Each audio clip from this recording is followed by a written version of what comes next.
Hey everyone, what's going on? This is Zero, and welcome to an automation tutorial. Today we are looking at the slime farm. So if you're in need of some sticky pistons, some slime blocks, or just some slime balls, then you need to make yourself a slime farm. This farm itself is a little on the elusive side. You don't see too many slimes spawning, but I guarantee you will get results. Oh, speaking of which, there's one now. This is a two-tier farm, so that means that there's two chunks right next to each other. You can find several chunks adjacent to one another and set up a farm that's a multi-chunk. This one currently has right around just over 100 slime balls per hour. So, let me show you how to put one of these together.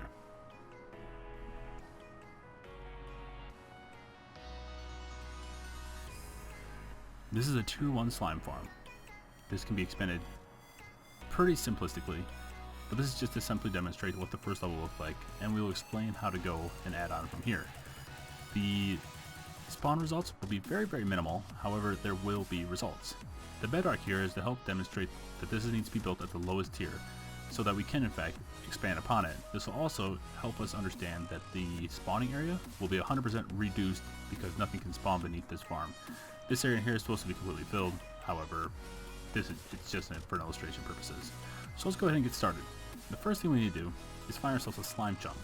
Now there's one of two ways that are fairly popular. One, you can find a slime in the overworld, and typically that'll show you where slimes are able to spawn. Number two, there are several websites out there that can help you find a slime chunk. One primarily is the chunkbase.com app for the slime finder. Just go ahead and type your seed number in there and it'll give you the coordinates for your slime chunk. Some slime chunks can be found very close to one another, so that will allow you to actually put more farms next to one another. But for this example, we're just going to go ahead and assume that this is one isolated slime chunk. So I've gone ahead and mapped out the perimeter of the slime chunk with the yellow and black wool. This is a 16 by 16 area. And again, the chunk will extend to 256 on the Y coordinate. In the chest is everything we need. We need not the yellow wool or the black wool, but a waste block, some stone if needed, essentially another waste block, stone slabs, a minecart with a hopper, a magma block, chest, redstone torch, repeater, comparator, redstone block, normal rails, and powered rails. So the first thing we're going to do is we're going to take a waste block. I'm using a block of course just for illustration purposes, and we're going to go ahead and establish a 3 perimeter around our 16 by 16 chunk. So we're going to go from here, 1, 2, 3, and there's our perimeter. And we're going to do this from all sides.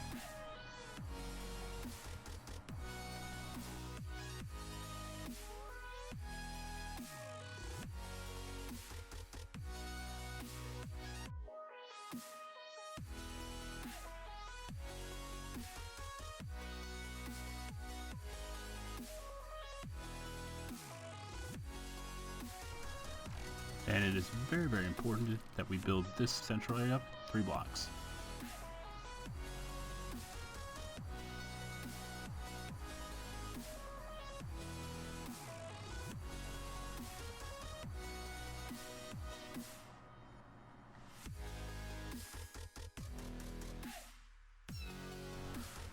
Okay, once you've built up your 3 blocks in the middle, it is time to completely fill in the chunk perimeter. I left this up here just for illustration purposes, and I did in fact raise this up 1. So now let's go ahead and cover our perimeter.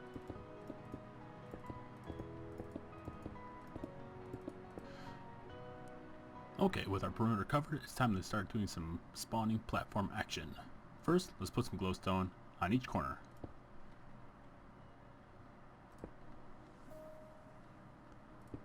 I went ahead and left the black wool here just to help us recognize where the center is at. And that's where we're going to put our next piece of glowstone.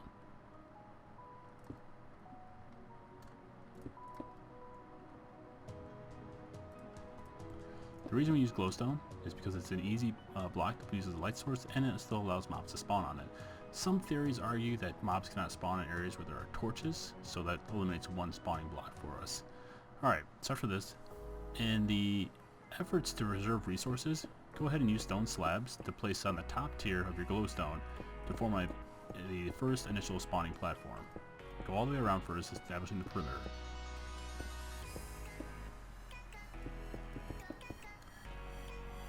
Once your perimeter is established, go ahead and start filling everything in.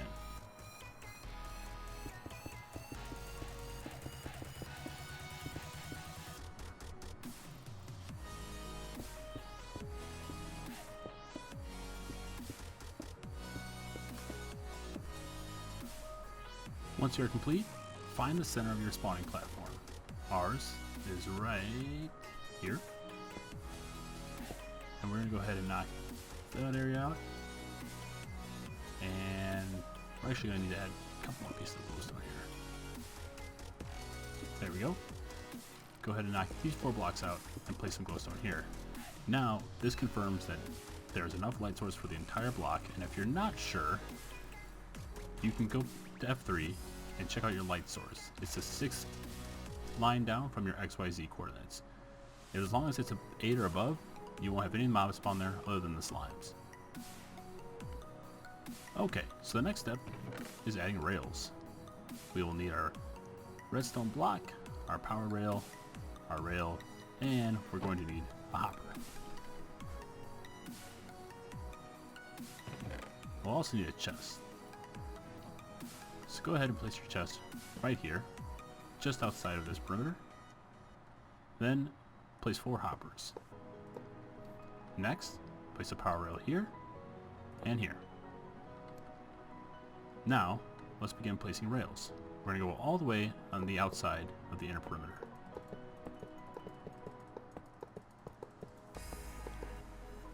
And loop it around.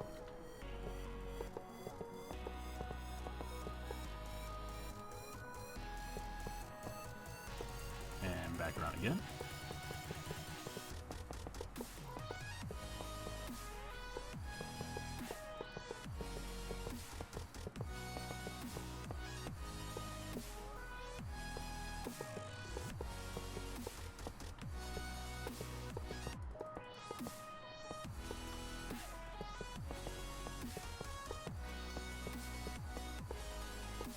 And finally loop it back in. You're going to punch out this block, place a redstone block here, and a power rail. Next, let's do our other one. This time we're going to go all the way to the inner diameter, or the inner perimeter. Now, fill it out accordingly.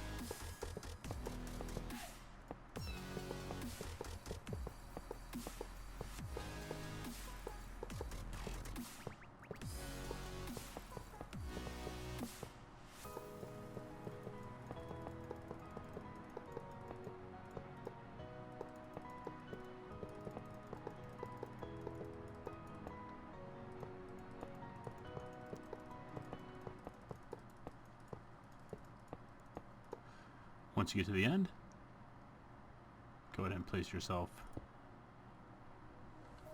a piece of redstone, a power rail, and another waste block. This will prevent the minecart from flying off, and it'll cause it to bounce back into the rail system. Okay, now the next step is to add our hopper drop-off area. We're going to need a redstone torch, a repeater, and a comparator. First step is take your comparator and place it here. Direct it out from the hopper. This way the comparator can pick up a signal if there are items in the hopper. That will then power this block here, which will have an inverter torch on the backside. On top of this, we will place repeaters heading in. Then we'll place blocks that will be powered by that repeater. And that repeater will be powered by this inversion torch's block overhead, like so. So, when an item drops into the repeater, it'll send a redstone pulse to our comparator. The comparator will cause the inversion torch to depower the powered rails here, and once all the items are out, the rail will power back up and send the minecart on its way. So, the next step is to make sure that these minecarts have enough power to make it all the way through the system. I like to go about every 8 blocks and place a redstone block down with the powered rail. 1, 2, 3, 4, 5, 6, 7, 8. No particular reason. I just think it is a marginal amount of efficiency in terms of trying to reserve as many resources as possible.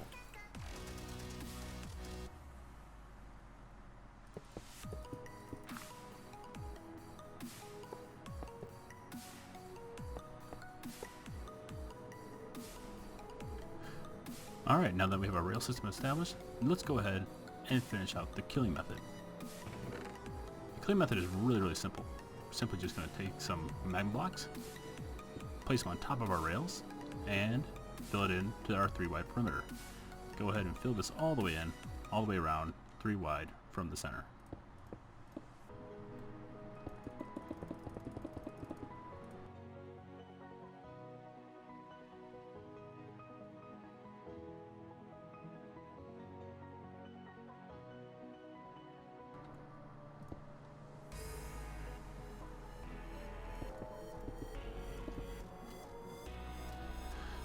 Alright, and that's pretty much it for the slime farm.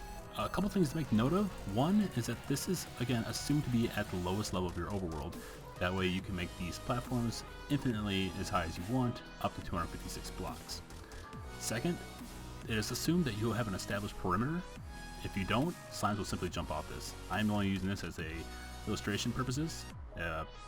What you should have is basically a large perimeter around here to create basically a wall to keep slimes from jumping out and other mobs getting in. Also, much like a lot of mob farms, it is important that you eliminate all gaps in all areas surrounding this to get the most efficient spawning possible. If you have gaps or other areas around here that are dark spots, other mobs will spawn and will take up an entity count on the map, as well as directly above. It's important to make sure that this place is 100% isolated, well lit, and only able to spawn slimes.